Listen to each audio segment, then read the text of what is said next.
I think the whole idea of contemporary art in the modern sense of street art is the new Renaissance.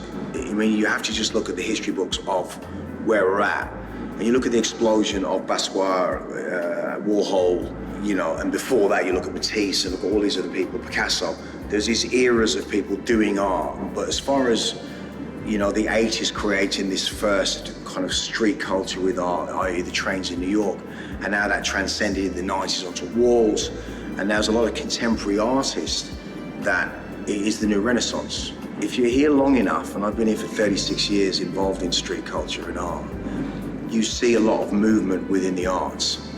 And you can't deny that street art and urban contemporary is something that not only traverses across society as an urban environment, but in terms of the advertising world, the way that we look at society in letter form and font, it's a very strong characterization of how we reflect society.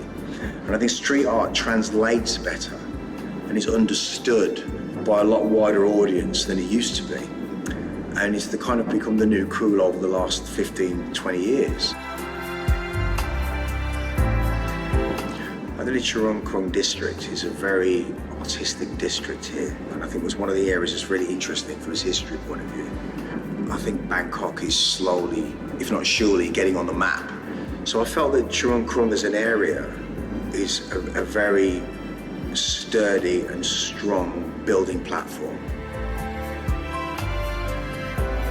It was the first kind of binary moving internet. You know, people sending signals from the boroughs through the city and different artists getting to see different people's work. There's been no other era where paintings have moved around. They've always been stationary. You go and see the paintings. This is the first time that we used something that was to transport human beings around in a city to get them to work, where art was being used to actually be the canvas for people to see. It's a really interesting concept when you think of it like that. There's also the question of, does street art belong in a gallery? Well, of course it does. It's like looking at photographs or Polaroids. It's a place that you can see stuff captured within an environment that it's taken out of its comfort zone. This space will be here, and it's a long-term project that you can come down and see and pass through and look at the wonderful art that we have here.